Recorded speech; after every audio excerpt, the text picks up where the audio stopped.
Hey, Gopher fans, it's another edition of Gopher Talk. We're talking swimming today. Our Gopher Talk, as always, is sponsored by Affinity Plus, committed to the safety of their members, employees, and communities during this time. Learn more at affinityplus.org. And with us, Kierra Smith and Connor McHugh, two former Gophers who have gone on to do big and better things in the swimming pool. And first of all, Kierra, how are you? I'm good, thank you. How are you doing? Doing great, doing great. Welcome to Gopher Talk. And Connor, good to see you again, and welcome to Gopher Talk. Thanks for having me. You got it. Now, both of you guys have recently signed to be professional swimmers in the International Swimming League, which is kind of a new startup league. I think year two is starting. And I'm interested in finding out more about it, as I'm sure a lot of Gopher fans are as well. Kierra, I'll ask you because you have been through a year of this. Tell us all about the International Swimming League. Yeah, it's been amazing. It's a really great opportunity for recently graduated swimmers to continue swimming and to swim professionally. It's very new to swimming too, to make money. There's not a lot of money in swimming or in women's swimming. So it is awesome that this is an opportunity that's available now. This will be the second season. So the format has changed a little bit. Connor and I will go to Budapest for a month in about a month. So that's going to be exciting. We're going to have 3 competitions out there, and then we're going to be training, I think, like in our own teams, but also kind of together. And it'll be definitely like a very new experience. And I think super fun to switch up our training a little bit and just like kind of see what a different environment is. And I don't know, just kind of like be a professional swimmer for a bit. That's going to be awesome. What was it like last year? Take us through some of your experiences with it. It was so different than anything I'd experienced. I was on Energy Standard last year. And I think, I don't know, I like you know all your teammates, and I know most people that I swim with. So going on to a new team, I felt like my freshman year again, just all these new faces and everything.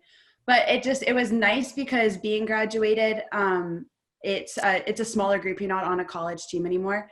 And so being around people who were in kind of the same situation I was in swimming professionally and post-college, that was awesome. And I'm really excited this year that we do have a post-grad group at Minnesota. There's 4 of us swimming in the swim league.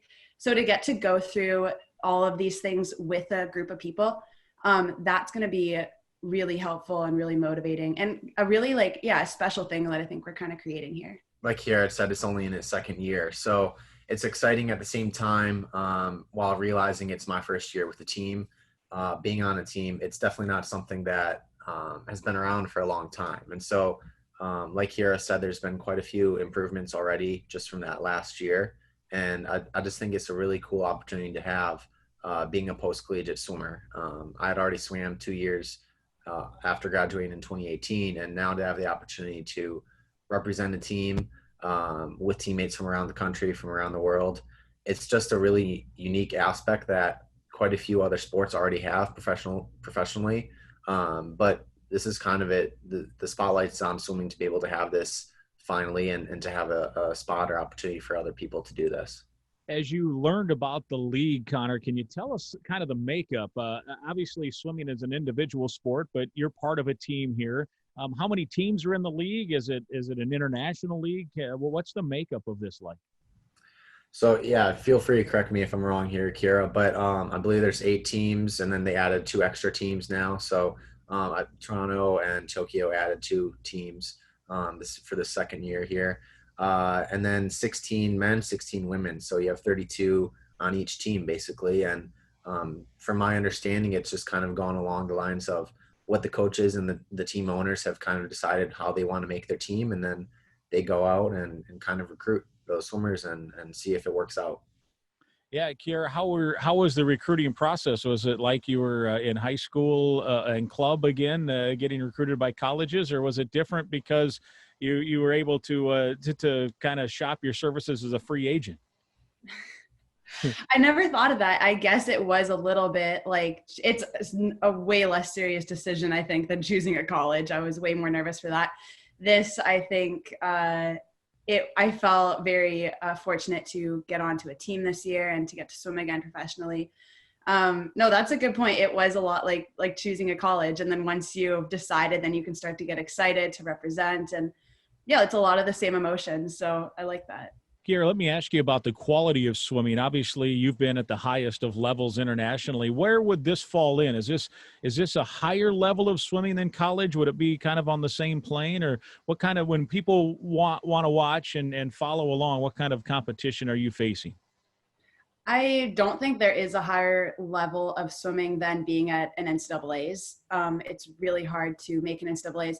I came last my freshman year. It's a really difficult meet. This is more, there's a few different meets on a few different weekends. And I think the setup's really cool, that it is a lot like college swimming with, it's like we had 4 teams in a meet last year, but it was like a dual meet setting. So the Americans are used to that, and people in the college system are used to that, but no one else is. And that was really cool that I'd had that experience. The level of swimming, obviously it's like a lot of the best swimmers in the world. So it is cool to swim internationally and get to swim some new people. But no, the NCAA it's pretty fast. So. Yeah, you gotta be pretty good, right, to do what you guys have both accomplished at that high level of the NCAA's. As you, Connor, now look into what is next on the calendar, what is the next competition, and what's it look like? So we're planning to kind of stay around here with training. Then we fly out. We head out to Europe October 10th, I believe. So we have a little less than a month here to kind of prep and get ready. It's unlike any year for a lot of reasons, for a lot of sports, obviously. People are at different points with access to pools. Some didn't have as much access. I was fortunate enough to have some more access than others. So it'll be interesting to kind of see how that goes about. But yeah, I plan to leave October 10th. And then from there, we'll have a quarantine in Hungary and go through that training phase with our coaches. And then we'll have some of those meets like Kierra mentioned. Kierra, how can people, now that you've been through it a year, how can fans follow? I mean, I'm sure your family can try to follow. Are these webcasts? Are they you follow along results on the web, or is it like a day or two later you pick up a swim magazine and find the results? It should be televised. It'll be. I don't think that the TV schedules have been announced, but I think that they will have it likely on NBC. I mean, I think that's what happened last year. I know last year it was covered by CBC in Canada.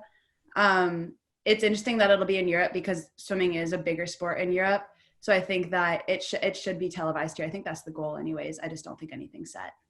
Okay, now I got to ask, I'm sure people are wondering, and if you don't want to answer, you don't have to, but Connor, is this something you can make a career with, or is this something that you will have another job as some do and then swim as a professional kind of as hobby's not the right term, but as a profession as well?